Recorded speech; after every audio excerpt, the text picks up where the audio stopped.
Penerimaan pajak adalah uang yang dikumpulkan pemerintah untuk membiayai layanan publik, pendidikan, infrastruktur, dan subsidi. Inflasi adalah kenaikan harga barang dan jasa, diukur dengan indeks harga konsumen. Awal 2025, pajak rendah karena transisi Cortex. Meski mulai pulih, deflasi 0,09% menekan harga dan ekonomi. Maret 2025 melonjak ke 400,1 triliun, aktivitas konsumsi meningkat karena Ramadan. Inflasi naik wajar 1,65% dan sistem perpajakan mulai stabil, pajak rebound kuat.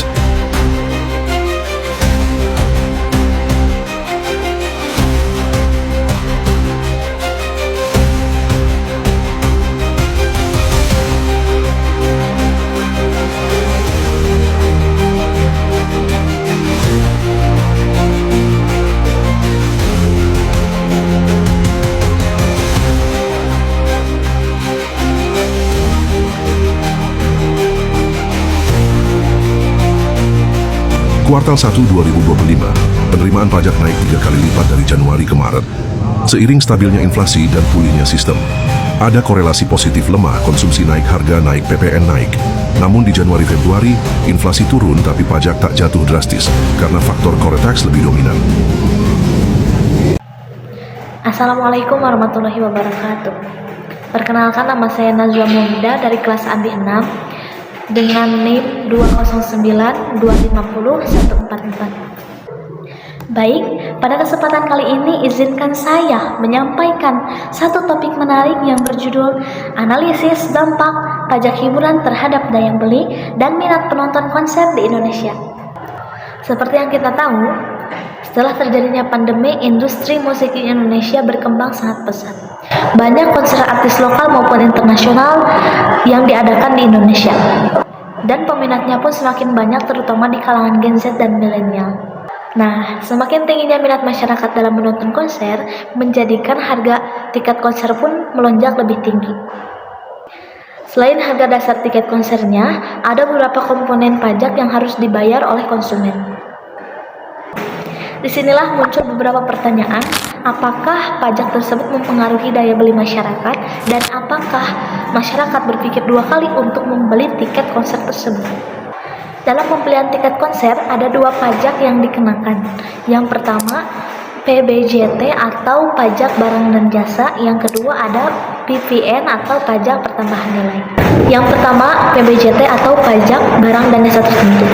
PBJT ini adalah pajak daerah yang menggantikan pajak hiburan sejak berlakunya UU Nomor 1 Tahun 2022 atau HKPD, hubungan keuangan antar pemerintah pusat dan pemerintah daerah.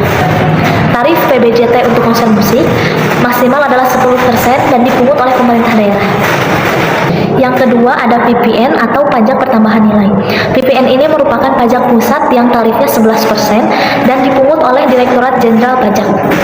Mungkin ada yang bertanya, jika kedua pajak tersebut dibayar saat membeli tiket konser, memang apa bedanya? Nah, perbedaannya terletak pada objek pajaknya. Untuk pajak barang dan jasa tersebut dikenakan pada tiket konsernya. Karena konser termasuk salah satu jasa hiburan, yang berarti kita membayar jasa hiburan tersebut yang berupa pertunjukan atau konser yang diselenggarakan dan yang akan kita nikmati. Karena yang akan kita nikmati adalah jasa hiburan, maka yang dikenakan pajak PBJT itu adalah tiket konsernya. Sedangkan untuk PPN atau pajak pertambahan nilainya dikenakan pada biaya layanan atau biaya administrasi dari platform yang menyediakan tiket tersebut.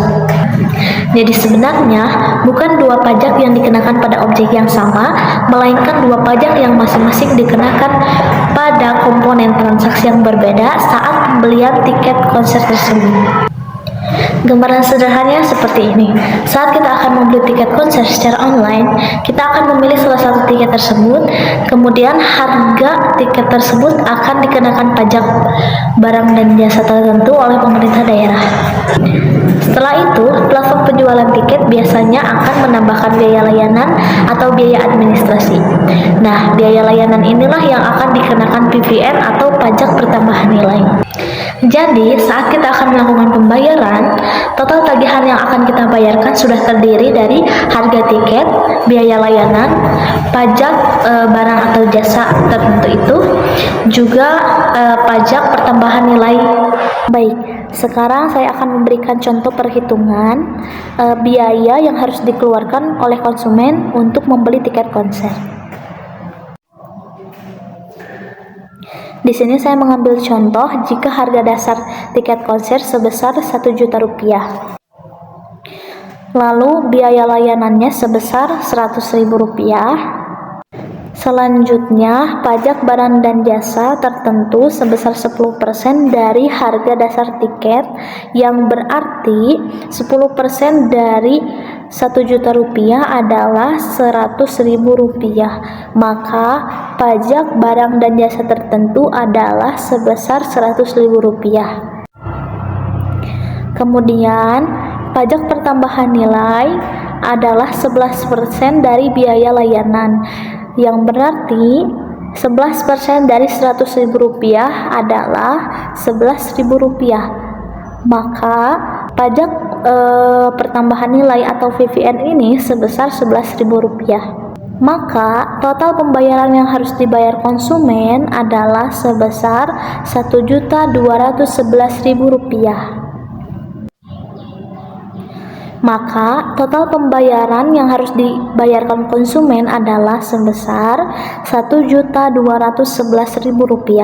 Dari simulasi ini, kita bisa melihat bahwa adanya pajak barang dan jasa tertentu, juga pajak pertambahan nilai membuat jumlah pembayaran yang harus dikeluarkan oleh konsumen pada pembelian tiket konser menjadi lebih besar.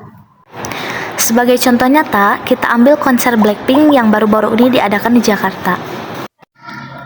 Harga tiketnya bervarian, mulai dari Rp1.400.000 hingga Rp3.800.000. Tergantung kategori tempat mana yang ingin kita duduki saat berlangsungnya konser. Harga tersebut umumnya belum termasuk pajak dan biaya layanan platform penjualan tiket. Nah, ketika penonton telah membeli tiket, barulah harga tiketnya dikenakan pajak barang dan jasa tertentu atau PBJT. Dan jika penonton melakukan pembelian melalui platform penjualan tiket dan ada biaya layanan atau biaya admin, maka biaya layanan tersebut dikenakan PPN. Mengakibatkan harga tiket yang diumumkan promotor biasanya berbeda dengan total pembayaran saat check out. Hal ini juga terjadi pada konser-konser besar lainnya seperti Coldplay, Bruno Mars maupun Dewa 9. Lalu, dampak apa sajakah yang ditimbulkan oleh pajak tiket konser tersebut? Yang pertama, mempengaruhi daya beli masyarakat. Karena pajak membuat tiket konser menjadi lebih mahal, sehingga sebagian uang masyarakat harus dialokasikan untuk membeli tiket konser. Akibatnya, dana yang akan digunakan untuk memenuhi kebutuhan lain itu berkurang. Dampak yang kedua ada pada minat penonton konser. Nah, menariknya, meskipun harga tiket konser ini meningkat karena adanya pajak, tetapi minat masyarakat dalam menonton konser itu tidak mengalami penurunan secara signifikan. Hal ini terjadi karena banyaknya orang-orang yang tidak hanya datang untuk menikmati hiburan, tapi juga datang untuk sekedar merasakan atau mendapatkan pengalaman atau experience gitu.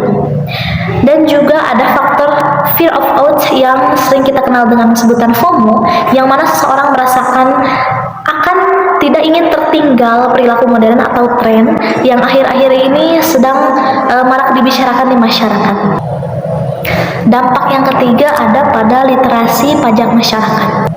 Ternyata masih banyak masyarakat yang belum memahami mengapa tiket konser itu menjadi mahal, sehingga masih banyak masyarakat yang mengira bahwa promotorlah yang menaikkan harga tiket konser tersebut, padahal ada beberapa komponen pajak yang dikenakan di dalamnya. Menurut saya, kebijakan PBJT ini memang penting karena menjadi sumber pendapatan asli daerah atau PAD. Begitu juga dengan PPN yang menjadi penerimaan kas negara. Namun menurut saya, transparansi juga perlu ditingkatkan.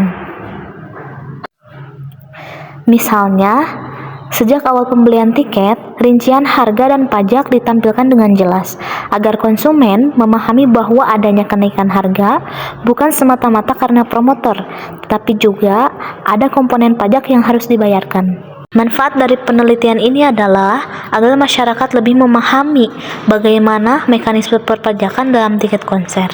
Selain itu, penelitian ini juga dapat menjadi masukan bagi pemerintah untuk mengevaluasi kebijakan perpajakan agar tetap dapat meningkatkan penerimaan negara dan daerah tanpa mengurangi minat masyarakat terhadap industri hiburan. Mungkin hanya itu yang bisa saya sampaikan. Wabillahi taufiq wal hidayah. Wassalamualaikum warahmatullahi wabarakatuh.